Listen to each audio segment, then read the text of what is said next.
My name is Andrea Melius. I've lived here in North Platte almost 3 years. I moved here from Washington State and retired about 5 or 6 years ago, 7 years ago, and was acquisition and contracts manager for a national laboratory in Washington.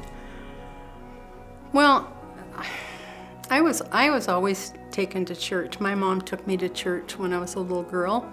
She took me and my brother. My dad stayed home. That was the norm for our family. We never saw Dad go to church, but we were faithful to be there, and I was a very religious kid growing up. I would read my Bible, and I would do all the right religious things, but I don't think I really knew the Lord at that time. I think I was more practicing what I saw in church, and but maybe a little bit of a connection with camp is that when I was about 13, I went to our church camp for the summer, or for a week in the summer, and the gospel was shared at that camp, and at that point I believe I came to know the Lord.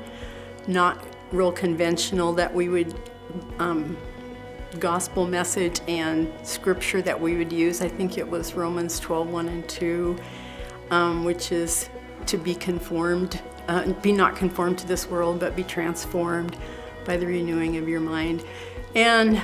But that was what was used, and it was real to me, and I think it made sense. But after coming back home, I was the same religious kid in the same church, going with our mom every week. But the next year my father passed away. I was 14 years old, and my mom and I were just a constant friction. And when it was time to graduate and move on, I was going to go to a local community college, and after a blow up with my mother, I chose to go off to a small Christian college up in British Columbia, and was getting a lot more teaching at that point and learning. It was an evangelical free church school, and I was learning things about the gospel and security. And then I started to doubt what happened back when I was 13. Did that really happen? Because we use different words in different scripture. And so, but I did understand that if I was a believer, I was a believer forever.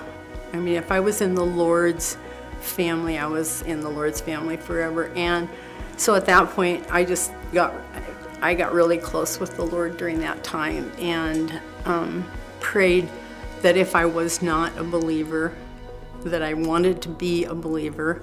I think that how God has shown up for me is showing me those rough edges and showing me where I need to be kinder and more compassionate and not be so rigid, doctrinal. I think the doctrine is really, really, really important, and it's an important part of our spiritual growth to understand what He is teaching us in His Word. But the application of that doctrine is really important too, and using that to relate with other people is where He has been leading me and directing me over the past, I'm going to say, 25 or 30 years. Probably the biggest challenge, and it's almost a lifelong challenge, is I've never been married and I have no children. And it's always, Mother's Day is the biggest challenge, but just living life alone, but not alone, because family is, we're part of the family of God, and that's been probably the thing that He's tried to teach me and knock my head many times on, that that stop having the pity party over your situation. This life is short.